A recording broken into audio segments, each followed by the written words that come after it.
तहरीक उलेमा हिंद की लातूर कार्यकारिणी घोषित। मुफ्ती इब्राहिम इशायती का जिलाध्यक्ष पद पर चयन। लातूर शहराध्यक्ष पद पर मुफ्ती यूनुस मज़ाहिरी का चयन। मुस्लिम समाज पर हो रहे अत्याचार और अन्याय के विरुद्ध संवैधानिक तरीके से आवाज उठाने वाली तहरीक उलमा हिंद की शाखा लातूर में स्थापना मस्जिद टेक में आयोजित कार्यक्रम में की। इस समय तहरीक उलमा के राष्ट्रीय कन्वीनर रहमत नदवी ने लातूर जिले की कार्यकारिणी की घोषणा की। मौलाना मुफ्ती सैयद वसीम अहमद कासमी को महाराष्ट्र के कन्वीनर पद पर नियुक्ति की गई। इसी के साथ लातूर जिलाध्यक्ष पद पर मुफ्ती इब्राहिम इशायती और लातूर शहराध्यक्ष पद पर मुफ्ती यूनुस मज़ाहिरी का चयन किया गया। इस समय मौलाना नदवी ने कहा कि मुस्लिम समुदाय के विकास और तरक्की के लिए सबके योगदान की जरूरत है। मुस्लिम समाज पर हो रहे अन्याय के खिलाफ आवाज उठाना कर्तव्य है। इस समय बड़ी संख्या में उलमा हजरात मौजूद थे। 14 जुलाई बरोज़ इतवार को तहरीक उलमा हिंद ज़िला लातूर की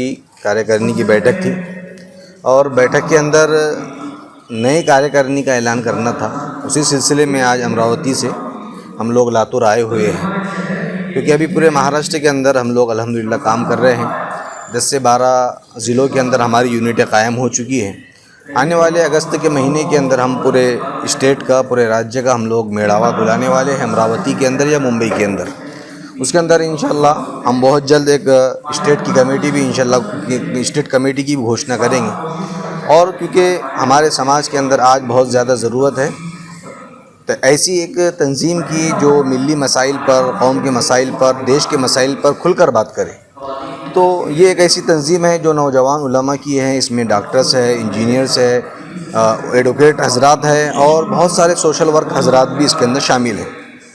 तो हम लोग इस अंदाज़ में काम करते हैं कि हम लोग जगह जगह जाकर तहरीक उलमा हिंद की जानिब से लोगों के अंदर जागरूकता पैदा करते हैं, लोगों को उजागर करते हैं ताकि वो देश के अंदर और समाज के अंदर बेहतरी ला सके। तो तहरीक का जो उद्देश्य था वो यही था और आज अल्हम्दुलिल्लाह पूरे स्टेट के अंदर तहरीक ने अपना काम करना शुरू कर दिया है। और इसी तरह से आसाम, पंजाब और उत्तर प्रदेश के अंदर भी हमारी यूनिटें कायम होना शुरू हो गई है, जो आइंदा महीनों के अंदर पूरे राज्य महाराष्ट्र से निकलकर हम दीगर राज्यों के अंदर भी जाने वाले हैं। तो आज का हमारा यही पैगाम आपके चैनल के माध्यम से यही है कि आप लोग भी तहरीक का हिस्सा बने, क्योंकि हालात जो हमारे मुल्कों के ये कहते हैं कि अभी जो महाराष्ट्र के अंदर मुसलमानों के साथ जो जुल्म ज़्यादतियाँ हो रही है। कल हमने पढ़ा है कि नंदुरबार के अंदर किसी आलिम दीन को मारा पीटा गया, उससे पहले किसी आलिम दीन को मारा पीटा गया जो मस्जिद के इमाम थे। उलमा पे ज़्यादती की जा रही है। इसी तरह से मुसलमानों के साथ भी ज़्यादती की गई, चाहे वो लोकसभा का चुनाव हो या फिर अभी विधान परिषद का चुनाव हो। मुसलमानों के साथ नाइंसाफ़ी का मामला हर जगह पे किया जा रहा है। तो इसी सिलसिले में आइंदा दिनों के अंदर तहरीक उलमा हिंद पूरे समाजी सियासी लोगों के साथ बैठकर एक ऐसा लाहे अमल तैयार करेंगी जिसके अंदर मांग की जाए मुसलमानों के तालीम के लिए, मुसलमानों के एजुकेशन के लिए, आरक्षण के लिए और मुसलमानों की विधानसभा के अंदर नुमाइंदगी के लिए ऐसी बात की जाए, एक ऐसा महाज खड़ा किया जाएगा। तो उसी सिलसिले में आज की हमारी यहाँ पर बैठक होने वाली है और जो हमारे साबिक़ ज़िला सदर हज़रत मौलाना मुफ्ती सैयद वसीम साहब है वो भी इंशाल्लाह आज वो एक बड़ा पद संभालने वाले हैं महाराष्ट्र लेवल का। तो हम इसी से सिलसिले में हज़रत मौलाना मुफ्ती नदीम साहब जो हमारे अमरावती ज़िले के ज़िला अध्यक्ष है वो भी हमारे साथ तशरीफ़ लाए। इसी तरह से नायब सदर जनाब शेख इकबाल साहब, मौलाना यूनुस साहब भी यहाँ पे तशरीफ़ रखते हैं। तो हम इसी सिलसिले में आज लातूर तशरीफ़ लाए थे। आज हम यहाँ पर लातूर शहर में तहरीक उलमा सूबा महाराष्ट्र के और तहरीक उलमा हिंद के आला पदाधिकारी यहाँ पर आए हैं। उसका उद्देश्य यह है कि इस वक्त सूबे भर के अंदर तहरीक उलमा अपनी कमेटियाँ जो 2 साल मुकम्मल कर चुकी है उसको रिन्यूअल कर रही है और 2 साल के बाद में तहरीक उलमा की तरफ बहुत सारे लोग आए हैं और जुड़ना चाहते हैं, जिसमें उलमा भी है, जिसमें टीचर, डॉक्टर्स और आला पढ़े लिखे लोग भी मौजूद है। वो तहरीक से जुड़ना चाहते हैं। लिहाजा पूरे सूबे भर में ये मुहिम चालू है तहरीक उलमा हिंद की जानिब से कि पूरे महाराष्ट्र के अलग अलग जिलों के अंदर नई कमेटियों का गठन किया जाए। जहां पर पुरानी कमेटियां थी उनके 2 साल मुकम्मल हो चुके हैं, अब नई कमेटी 2 साल के बाद बनाई जा रही है, जिसमें अलग अलग तरीके के लोग, अलग अलग समाज की खिदमत करने वाले, अलग अलग मजहबी लोग, अलग अलग स्कॉलर्स, अलग अलग सियासी लोग भी इसमें शामिल होना चाहते हैं। लिहाजा पूरी मुहिम के तहत आज लातूर शहर के अंदर हमारा यहाँ पर आना हुआ है।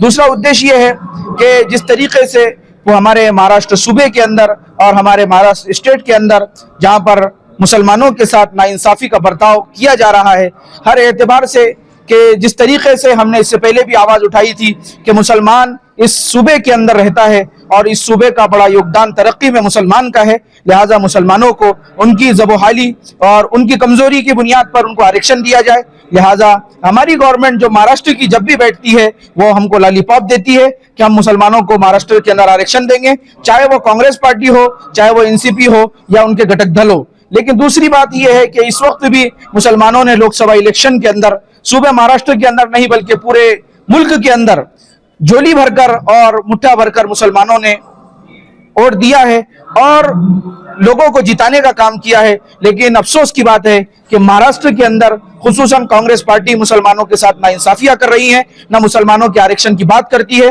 ना सियासी समाजी हिस्सेदारी की बात करती है। हमें उम्मीद थी कि लोकसभा में मुसलमानों ने उसे वोट अच्छी तरीके से दिया है तो वो विधान परिषद के अंदर हमारे मुसलमानों को नुमाइंदगी का मौका देंगी। लेकिन अफसोस की बात है कि कांग्रेस पार्टी के लीडरान ने हमारा वोट तो जरूर लिया है और महाविकास आघाड़ी के लोगों ने हमारा वोट तो जरूर लिया है, लेकिन मुसलमानों को विधान परिषद में भी मौका नहीं दिया है। आगे हम ये बात सोचेंगे कि कांग्रेस को किस तरीके से वोट देना चाहिए या नहीं देना चाहिए, यह हमारा निजी फैसला रहेगा और निजी हमारी कार्यकारिणी इसको घोषित करेंगी। पूरे महाराष्ट्र के अंदर, विदर्भ के अंदर हमारा ऑर्गेनाइजेशन, हमारा संगठन काम करता है और पावरफुल तौर पर काम करता है। लिहाजा हम इस तरीके से और इस मौके पर ये आवाज देना चाहते हैं सियासी जमातों से भी कि मुसलमानों को उनका हक जरूर दिया जाए, उनके साथ जो नाइंसाफियां की जा रही है वो नाइंसाफियों को बंद किया जाए। अगर आपने जो ही नाइंसाफियां शुरू रखी तो वो वक्त दूर नहीं है कि तहरीक उलमाए हिंद अपनी तरफ से एक मूवमेंट खड़ा करेंगी और वो मूवमेंट के माध्यम से हमारी आवाज को और हमारी पुकार को लोगों तक पहुंचाने की कोशिश करेगी। यही उद्देश्य हमारे आज के कार्यक्रम का है और आज की मीटिंग का है जो लातूर में ऑर्गेनाइज की गई है। हमारे राष्ट्रीय कन्वीनर मौलाना रहमत नदवी साहब और हमारे जिला अमरावती के अध्यक्ष भी यहाँ मौजूद है, जिला अमरावती के नायब अध्यक्ष इकबाल ठेकेदार साहब भी यहाँ मौजूद है, दीगर पदाधिकारी लातूर के और अतराफ के आने वाले लोग यहाँ मौजूद है। हम इसी उद्देश्य के साथ यहाँ पहुंचे हैं और इसी के साथ साथ मैं मीडिया का आभार व्यक्त करता हूँ जिन्होंने तहरीक उलमा की इस आवाज को रिकॉर्ड किया और हमारे आम जनता तक पहुंचाने की बात कही। जो नाइंसाफी हमारे साथ हर एतबार से की जा रही है सियासी समाजी और इसी तरीके से मिली तमाम तर नाइंसाफियों का आवाज उठाने के लिए तहरीक उलमा आगे आई है और नौजवानों को दावत देती है, उलमा को और नौजवान यूथ को भी दावत देती है कि वो तहरीक उलमा से आकर के जुड़े और अपने जो काम करने के एक जज्बात है उस जज्बात को। असल में यह है कि तहरीक उलमा की जो कमेटी है उसने अपनी 2 साला मियाद को और कार्यकाल को मुकम्मल किया है। उसी के लिए आज ये प्रोग्राम और खुसूसी नशिस्त बुलाई गई है ताकि वर्किंग कमेटी जिसको चाहें अपने मशवरे से और फैसले से जो है पदाधिकारियों को चुन सके, उनका इंतखाब किया जा सके और नई जिम्मेदारियां किसको क्या मिलेंगी वो अभी अंदर मशवरा हो रहा है। जिसको जो भी मिलेंगी सारे अहबाब तहरीक उलमा का सिपाही बनकर और अदना कारकुन बनकर काम करने के लिए तैयार हैं। तो अभी देखेंगे, अंदर अभी मशवरा बाकी है, जो भी काम होगा वह भी मुशावरत से होगा और सारी चीज़ें होंगी। इसीलिए ये प्रोग्राम जो है